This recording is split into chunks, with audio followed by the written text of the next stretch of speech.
आप सभी का स्वागत है हमारे यूट्यूब चैनल पर। आज हम इस वीडियो में बात करेंगे जाम मिलिया इस्लामिया यूनिवर्सिटी के इंट्रेंस एग्ज़ाम की तैयारी के बारे में। कैसे करें इसके। देखिए, कोई भी कॉम्पिटिटिव एग्ज़ाम होता है आपका, तो उसमें आपको दो चीज़ तो आपके अंदर होनी चाहिए। क्या होनी चाहिए?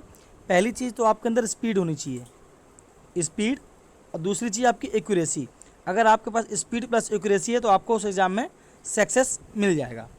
जैसे कि मान लीजिए आपके पेपर में 100 क्वेश्चन आए। जामिया में जो एंट्रेंस होते हैं उसमें मान लीजिए आप जामिया में 11th क्लास साइंस का एग्ज़ाम दे रहे हैं। इसमें मान लीजिए आपके 100 क्वेश्चन आए और आपको 100 क्वेश्चन आते हैं, लेकिन आपको जो सॉल्व करने की टाइमिंग है मैथ में या न्यूमेरिकल सॉल्व करने में आपको काफ़ी टाइम लगता है। तो आप क्या है, सिर्फ मान लीजिए 75 क्वेश्चन तक ही उसमें कर पाए। अब स्पीड कम है, इसी वजह से आप पूरा क्वेश्चन नहीं कर पाए। तो क्या आपका नाम आएगा? बेशक से आपको वो चीज़ आता है, नहीं आएगा। ठीक। उसी दूसरी बात एक्यूरेसी। कई बच्चे क्या कहते हैं कि हमने 100 क्वेश्चन का मान लीजिए पेपर का आया, कहते हैं हम 90 करके आए, कट ऑफ 80 का, फिर भी उनका नहीं हो पाया। क्यों? क्योंकि उन्होंने क्वेश्चन तो किया सॉल्व, स्पीड उनकी ठीक थी सॉल्व करने की, लेकिन वो जो सही आंसर थे वो नहीं निकाल पा रहे थे। एक्यूरेसी उनके पास नहीं थी, एक्यूरेसी इसका का अभाव था। तो अब ये स्पीड प्लस एक्यूरेसी हम अच्छी कैसे करें? तो स्पीड प्लस एक्यूरेसी अच्छी करने के लिए किसी भी कॉम्पिटिटिव एग्जाम की या फिर कोई सा भी एग्जाम हो, उसके लिए सबसे पहला नियम है कि आप जिस एग्ज़ाम की तैयारी कर रहे हैं उसका आपको सिलेबस पता होना चाहिए कि क्या सिलेबस है। सबसे पहले अगर मान लीजिए आपको जामिया में मान लीजिए जैसे कि आप 11th का साइंस का पेपर दे रहे हैं, तो या फिर आर्ट्स कॉमर्स कोई सा भी दे रहे हैं, तो 11th में जैसे कि इंग्लिश में आपके 4 टॉपिक्स आ जाते हैं। एक types of sentence, types of tense के बारे में आपका आ जाता है, अनसीन पैसेज, ये एक आध टॉपिक्स और 3-4 टॉपिक्स है टोटल। तो अब आपको मान लो ये पता नहीं हो सिलेबस, आप क्या सोचे कि यार कुछ प्रीपोजिशन भी आ सकता है, आर्टिकल भी आ सकता है, आपको सिलेबस नहीं पता, आप ऐसे कितना तैयारी करेंगे? तो सिलेबस पता रहेगा तो जो आपका आ रहा है आप सिर्फ उसी को पढ़ेंगे, तो इससे आपको बहुत हेल्प मिलेगा। पहला आपको सिलेबस पता होना चाहिए।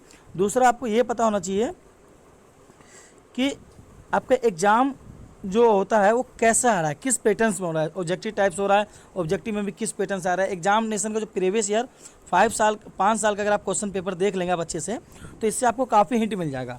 इसके बाद आप क्या करेंगे, नंबर 3 पे आप इंपॉर्टेंट टॉपिक की लिस्ट बना लें, यानी ऐसे टॉपिक्स जिससे बहुत अधिक क्वेश्चंस आते हों। अब वो इंपॉर्टेंट टॉपिक तो पता चल ही जाए। जब हम क्वेश्चन पेपर 5 साल का सॉल्व करेंगे तो हमें तो ऑटोमेटिक हमें पता चल जाएगा, हाँ भाई इस टॉपिक से इस टाइप का पेपर आ रहा है, क्वेश्चन ज़्यादा आ रहे हैं और ऐसे क्वेश्चन आ रहे हैं, है ना। अब ये सब चीज़ें तो हमारे पास हो गई।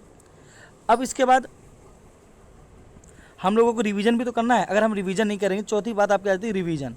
अगर मान लीजिए आप रिवीजन नहीं करते हैं तो आप एक तरफ से पढ़ते हैं और एक तरफ से भूलते चले जाते हैं। जो बच्चे रिवीजन नहीं करते उनको बहुत टाइम लगता है पेपर सॉल्व करने में, क्योंकि वो डाउट में हो जाते हैं कि इसका ये होगा कि वो होगा, फिर वो सोचते हैं।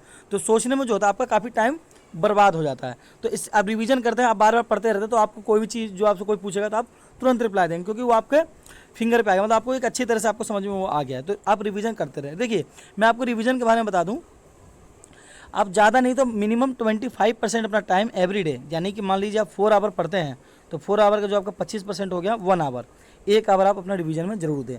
1/4 हिस्सा आप अपना रिवीजन में ज़रूर दें रोज़ाना। रिवीजन में देने से ये फ़ायदा होगा आपको कि जैसे कि देख लिया, आप मान लीजिए आप अब 2 महीना जो पहले कोई टॉपिक पढ़ो, अब उसको नहीं पढ़ेंगे तो अब क्या होगा, धीरे धीरे वो टॉपिक आपके लिए नया होता चला जाएगा। पहले छोटा सा डाउट होगा, फिर बड़ा बड़ा डाउट होते होते वो टॉपिक एक तरह से फिर एकदम नया हो जाता है, या पता होता है तो बहुत कम पता होता है, तो थोड़ा बहुत, और डाउट भी रहते हैं। जैसे आप लोग देखते होंगे कि मैथ का या कॉलेज में स्कूल में पेपर पर आप जो लिखते हैं सब्जेक्टिव वाला, उसमें देखते हैं आधा कर पाते हैं, आधा नहीं कर पाते हैं, भूल जाते हैं। क्यों? क्योंकि हमारे पास रिवीजन हमने किया नहीं है। रिवीजन किया तो अब रिवीजन कैसे करेंगे? तो उसके लिए हमारे पास नोट्स होना चाहिए।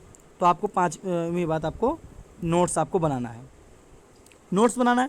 नोट्स हम कैसा बनाएं?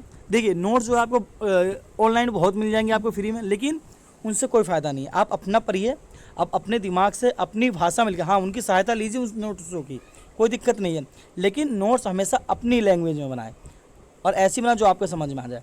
नोट्स आप 2 तरीके से बना सकते हैं। एक तो आपका शॉर्ट नोट्स होता है, एक होता है बड़ा बड़ा, यानी कि एक नोट्स तो ऐसा भी होता है कि 4 पेज की बातों को हमने 1 पेज में लिख दिया। एक नोट्स होता है 1 पेज को 3 में लिखा। तो देखिए, ये इस पर डिपेंड करता है कि आपकी पहले से तैयारी कैसी है। अगर आपकी मान लीजिए किसी टॉपिक पे अच्छे से तैयारी है तो आप उसका शॉर्ट नोट्स बनाइए। अगर आप मान लीजिए बी की स्टूडेंट है, यानी कि पढ़ने में कमज़ोर है, फिर आप उस एंट्रेंस की तैयारी कर रहे हैं, आपके अंदर जिज्ञासा है कि इसको क्लियर करना है, तो आप क्या कीजिए, उस टॉपिक के बारे में छोटी छोटी बातें भी लिखिए, बड़ा नोट्स बनाइए अपना, जिससे कि आपको वो हर तरीके से याद रहे। तो ये 4-5 चीज़ें जो हैं आपको मैंने बता दी हैं। और एक बात मैं आपको क्वेश्चन पेपर जामिया की प्रीवियस ईयर के अगर आपको चाहिए तो आप हमें कमेंट करके या हमारे व्हाट्सएप ग्रुप में ज्वाइन होकर आप हमसे मांग सकते हैं। और आपको जामिया इस्लामिया यूनिवर्सिटी से रिलेटेड चाहे एंट्रेंस एग्जाम हो, चाहे एडमिशन प्रोसेस हो, कोई भी डाउट्स हो तो आप हमसे कमेंट करके पूछ सकते हैं। बाकी जामिया से रिलेटेड वीडियो के लिए आप हमारे चैनल को सब्सक्राइब करें। धन्यवाद, मिलते हैं अगले वीडियो में।